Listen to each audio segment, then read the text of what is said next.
Hi everyone, good morning, Kalimera from Finland. I'm Chryssa and this is On Air. Today we are focusing on the art of storytelling.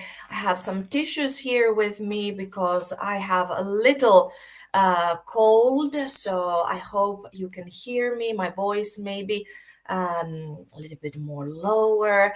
So, thank you for tuning in to our live stream. I'm completely live here, March the 10th, today, 10 o'clock Finnish time, Eastern European time. And today we have a very interesting topic to cover. Um, Please also, if you're tuning in and listening from wherever you're watching us from, let me see here, connect my chat. All your messages will come here, apart from LinkedIn, unfortunately, but Facebook, YouTube. Hi, hello, how are you? Ciso, yes, I'm fine. A little bit under the weather, maybe you can hear. But a very interesting topic. Send me your messages. I'll see them here in my chat. This show is powered by OneStream Live, the cloud-based platform that allows content creators very easily from their laptop, as I am right here from my browser, broadcasting, multi-streaming to a variety of social media platforms and destinations. So I'm streaming live to Facebook, YouTube, and LinkedIn. Thank you for tuning in. And I greeted you in the beginning with Kalimera. Do you have any idea what this means? You might know that even though I'm based in Finland, I'm originally from Greece. Greece, probably you've learned about Greece in your schools. You learn about ancient Greeks, ancient Greek mathematicians, philosophers. So I'm telling this because there's a connection to today's topic. So I want to take you to 2,300 years ago, back in the times of ancient Greece. Why? Because one of the greatest thinkers of all time, of all human history, laid the foundation of the topic that we are covering today, storytelling.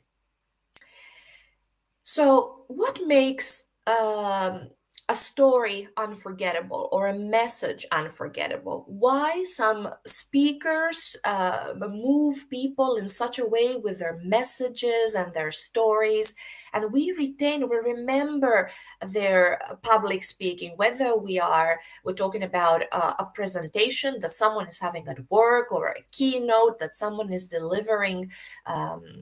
In a conference, or whether it's another performance that we see on TV and the media and cinema.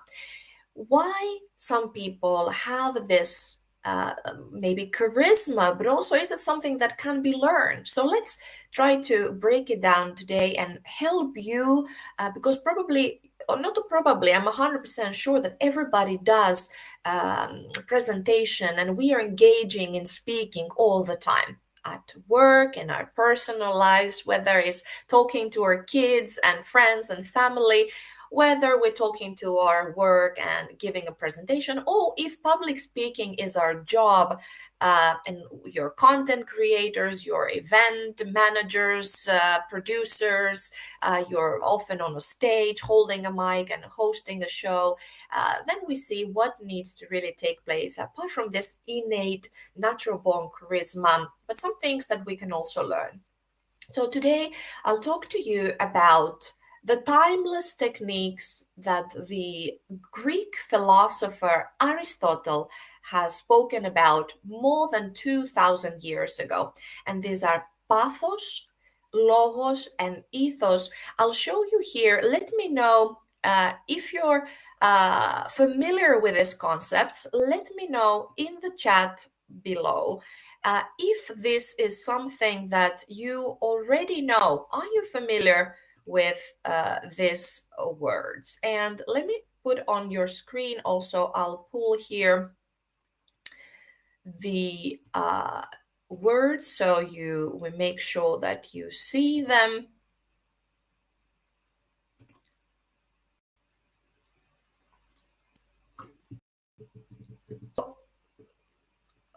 First of all, let me share this here. This is one of the greatest minds on the planet. Ancient Greek philosopher Aristotle. First of all, he talks about passion. I think passion is important in our world because, as I said, it has to do with this innate charisma and innate ability where we are passionate about the topic and we can't stop talking about it. We're so enthusiastic that draws people to listen to us. Maybe they don't know much about the topic, but if we're passionate about it, then we have also this power. So where there is passion, there is also power, in the wise words of Aristotle. And let's look at story. So, why stories are important? First of all, the ideas that catch on and became retainable and memorable are usually wrapped in stories. And this is a very a timeless way historically how the prehistoric man was around the fire telling stories when the nights were cold and they had to survive and they had to create this sense of belonging. So stories were just to communicate and build that community, inspire others that we will make it, we will survive. So think about the prehistoric man on a fire under the sky with the stars, telling stories around the fire. And as children, we have been listening to stories growing up in our homes with our parents, with our grandparents, outside in school. So storytelling can be used also to give examples and change people's way of thinking. So they're very powerful tools. It's a very powerful tool, and it's already in our prehistoric, in our innate DNA. So our brain is wired on stories. And this is important. I told you before, and here I wanted to bring to your attention here the words of the Greek philosopher Aristotle and why this mattered today. Maybe you say, Chris, it's been 2,300 years ago. No, these teachings are very important until today. And I'm very happy and proud that this deep connection to this wisdom is part of my heritage. And I want to bring to your attention. The literature talks about it. Even many authors have written about, still to this day, the ancient concepts of pathos, logos, and ethos. What do they mean in practice? Pathos, and as you see there in the diagram, consists, or a communication consists of 65% of pathos, 25% of logos, and 10% of ethos. What this means in practice is that pathos is making your audience feel something. Pathos is the emotional connection. So, pathos is the emotional connection that you make people feel. So, you are not just telling the facts, but you're making people feel. And there's different feelings that you can evoke in people, right? What are the feelings? What are the feelings, right? Think about the sadness and happiness and fear and other feelings that you want to resonate with your audience. You want your audience to feel that you're in that person, the storyteller's shoes. So, and then as I said in I don't know if you watch my little promo video published by on OneStream Live social media. Often when I was teaching at here in Finland in the University of Applied Sciences, I was often telling this example to my students about the blind man sitting on the sidewalk with a cardboard holding a cardboard that read, "Blind, please help."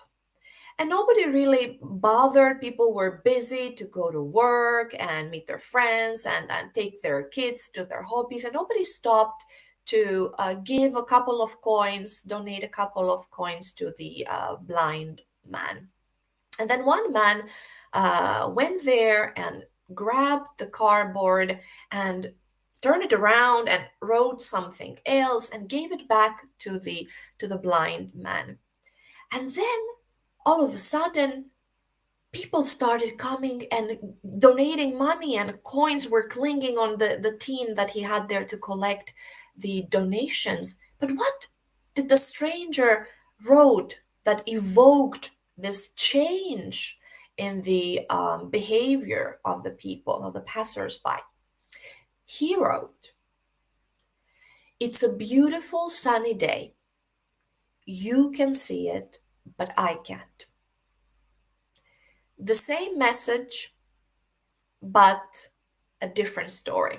So the message was that I'm blind, I cannot see this beautiful sunny day you're experiencing, but you can.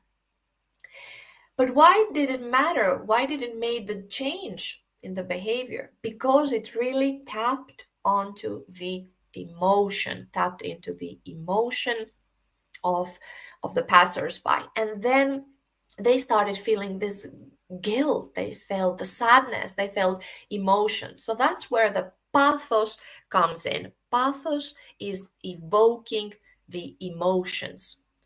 And then we have there with 25% of our communication is based on logos. Logos is the logic and reasoning, it's the use of facts and statistics and logic. So, if first we start our storytelling by telling personal stories of failure and growth and overcoming obstacles, making the audience engage with their senses, right? Being in our shoes. Then, in the second step, we have to think what kind of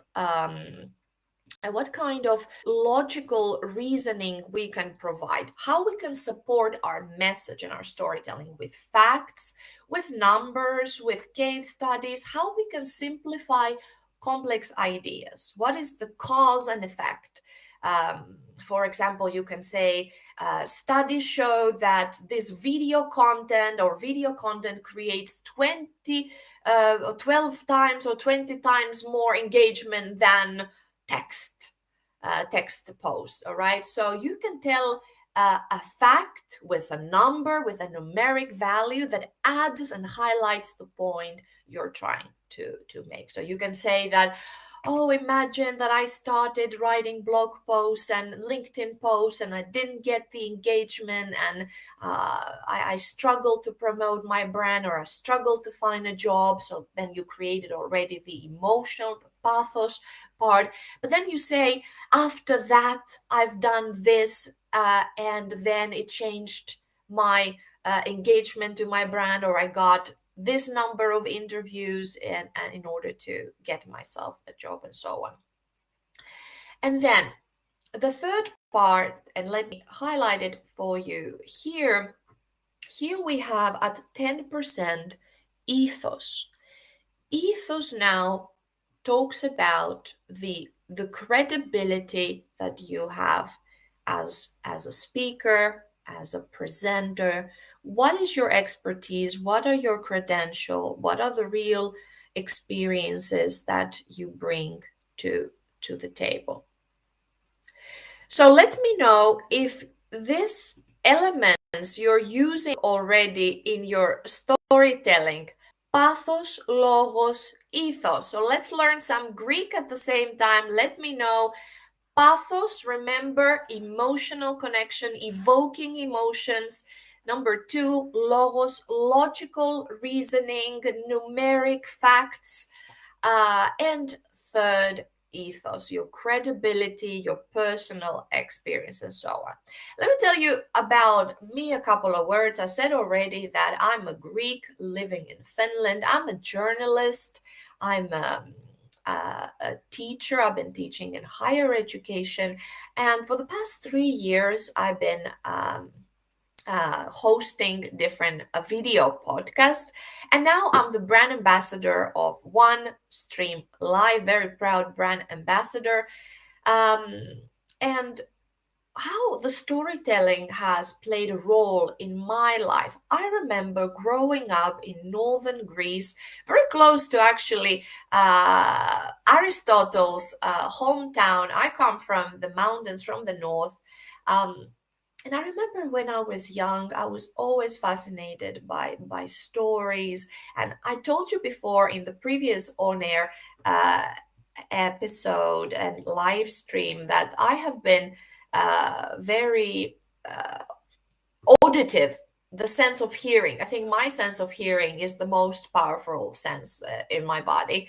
And I like to listen to what people say. Oh, when I travel with the public transport, I'm always this kind of curious person. What's alert? What's happening around me? Do you have the same?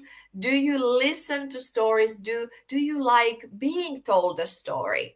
For me, it has always been very captivating. And then I've always been interested also to bring this stories somehow to retell the stories that I hear, and after I make sense of them in my mind.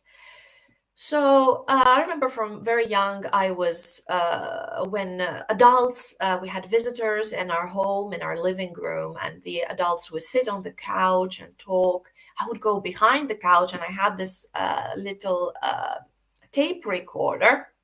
So I took my tape recorder there, sitting behind the couch and recording the people's conversations there.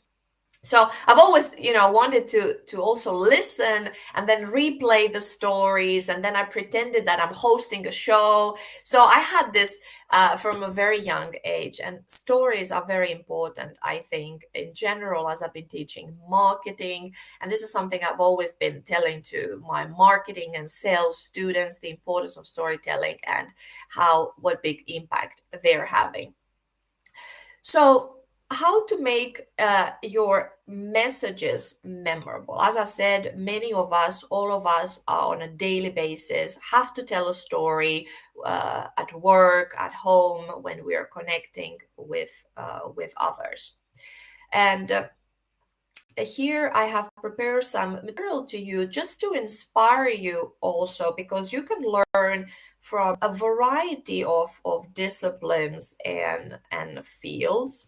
And I believe also that the storytelling is a um, very unique way to tap into the emotions, and even connects back to our childhood with the fairy tales that all of us have been experiencing.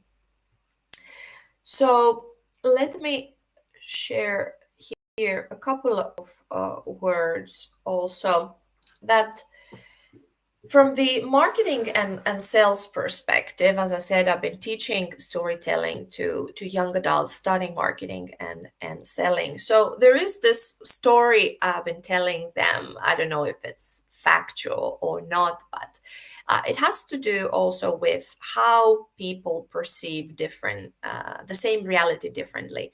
So many years ago, two salesmen were sent by a British shoe manufacturer uh, to Africa somewhere. As I said, this could be uh, a made-up story, but it's nonetheless powerful just to show this positive and negative thinking variation.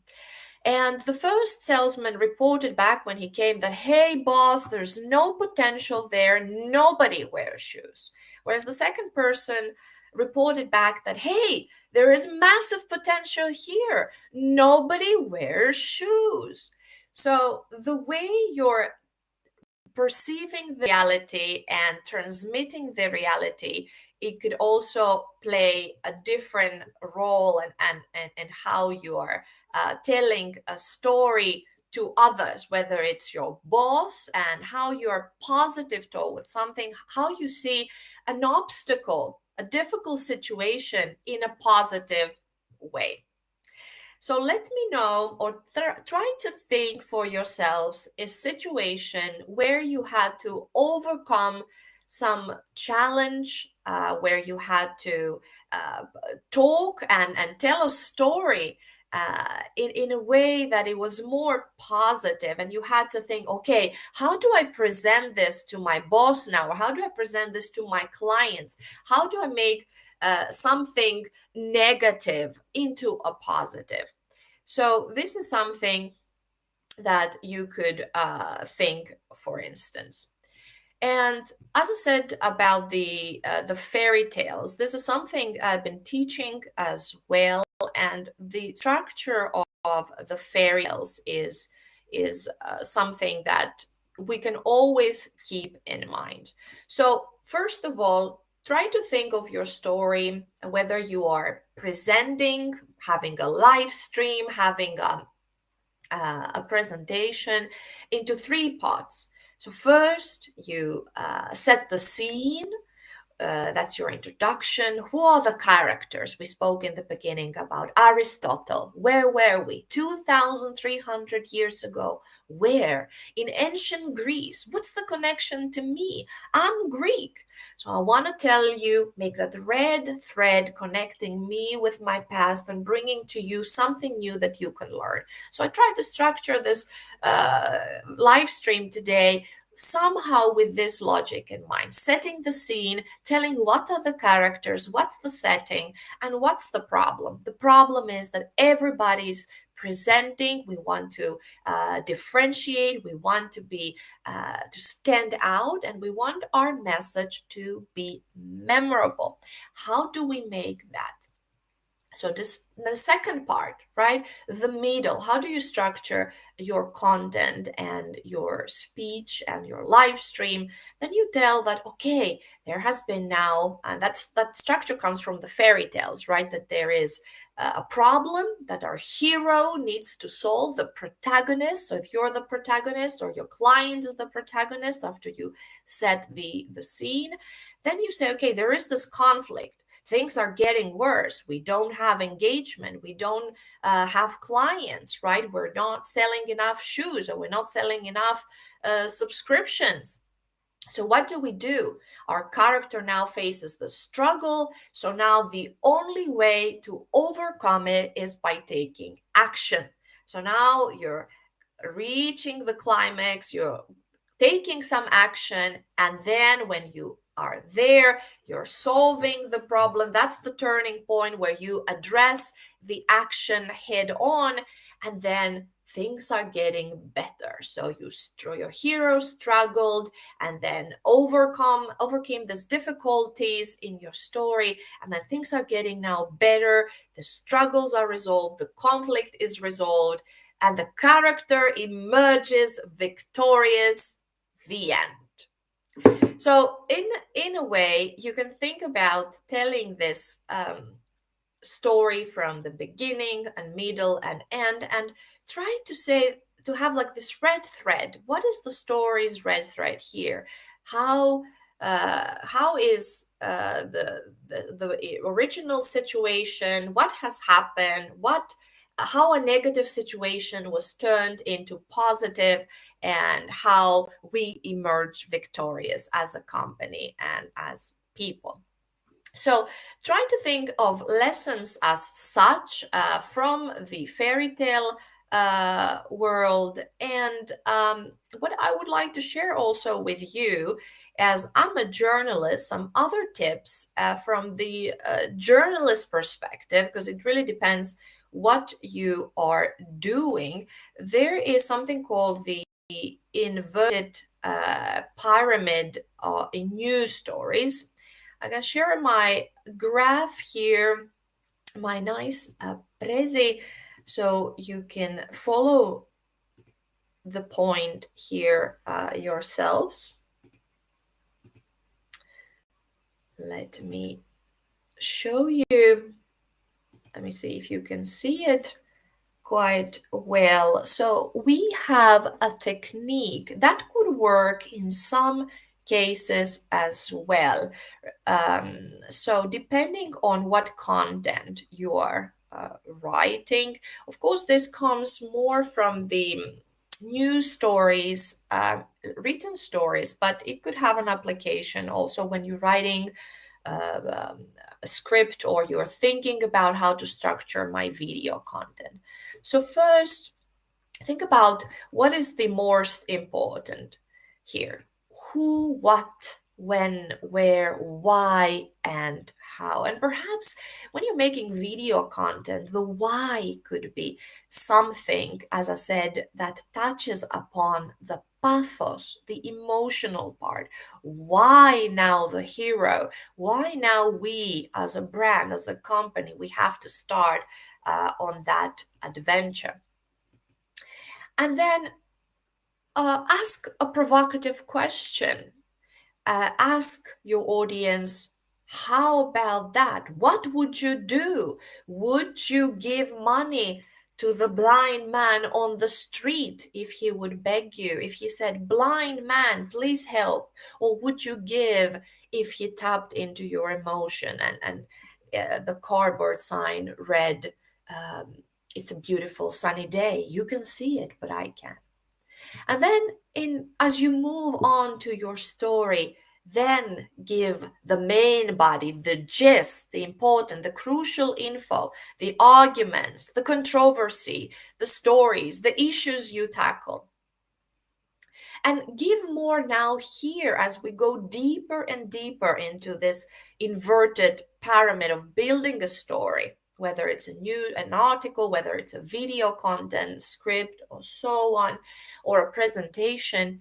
Give evidence, give logic. Now, this is the logos, the logical reasoning part.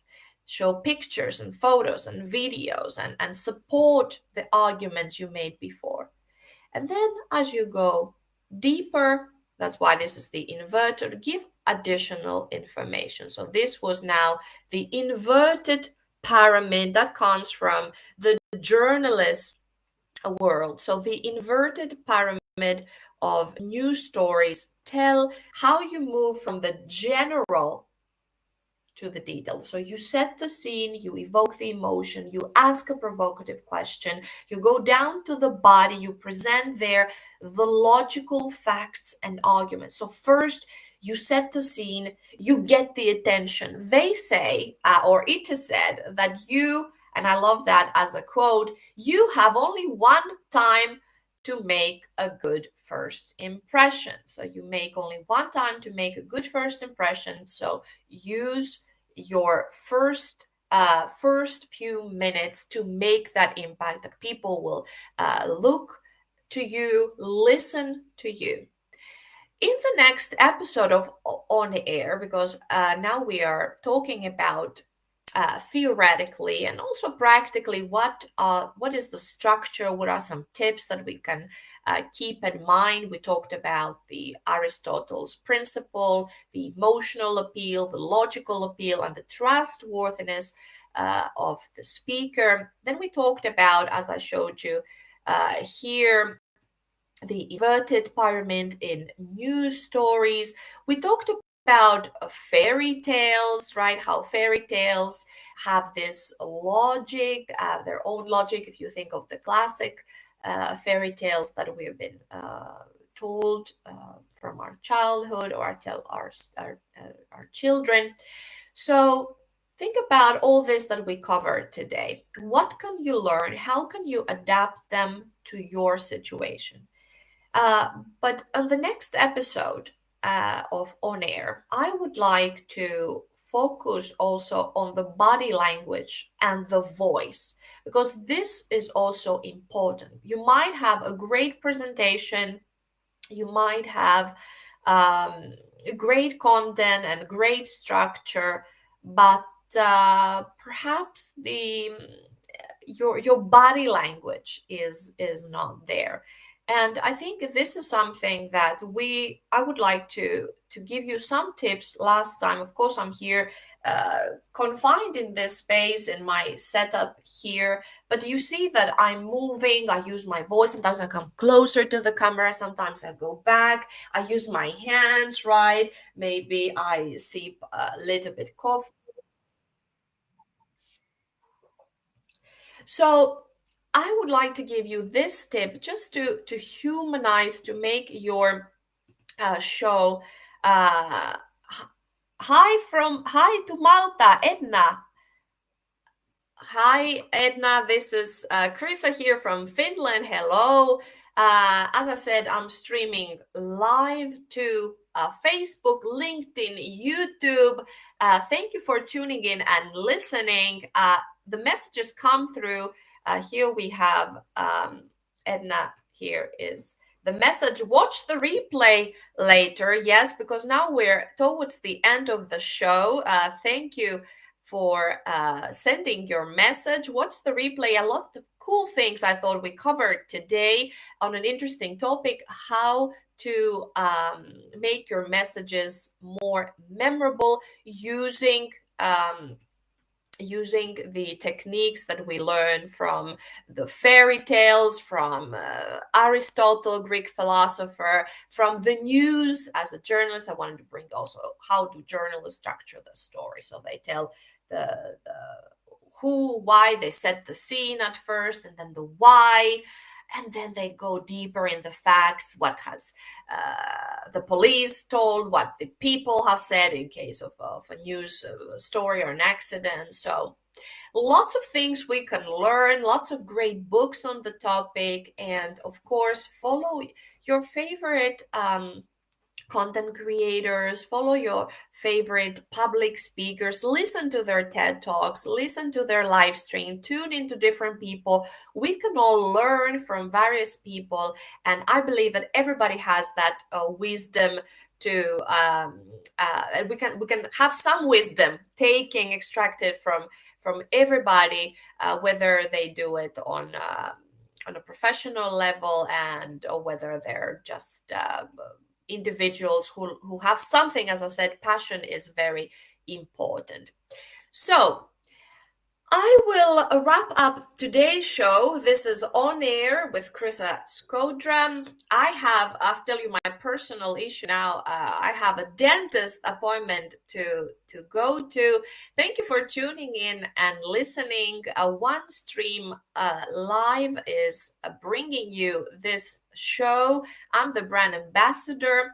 And as I said, and I promised you, in the next episode of On Air, I would like to talk a little bit about the body language, the voice, transmitting messages through, because we're not just mouths, right? And brains. We have bodies. How do we use our body gestures, our facial expressions to communicate messages? So this is another topic that's coming up. But on the next show, let me tell you already, I'll have a special show on the 24th. So on the 24th, I will not host the On Air, but I will host Stream Success, featuring a success story. An amazing content creator, Carl Daniels, will join me in the studio, a man who does use live streaming on a daily basis for his business. He's a great photographer, Carl Daniels Photography. Check it out.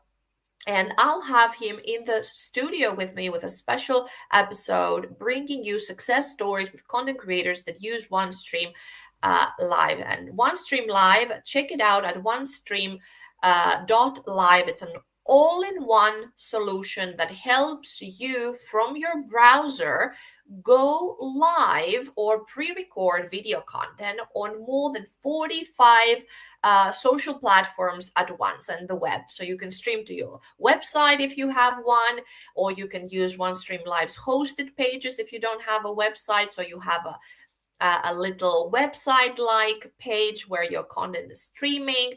So check it out, onestream.live. You use this. I'm using this amazing product now. This is powered by OneStream Live, using OneStream Live. And I will see you next time on Monday, 24th, with Stream Success featuring Carl Daniels, a successful photographer and live streamer using OneStream Live.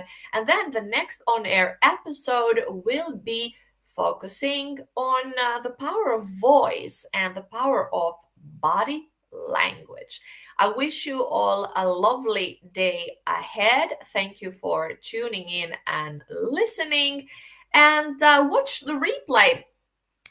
Again, if you want to get some inspiration and reflect about the issues that we talked today. Bye.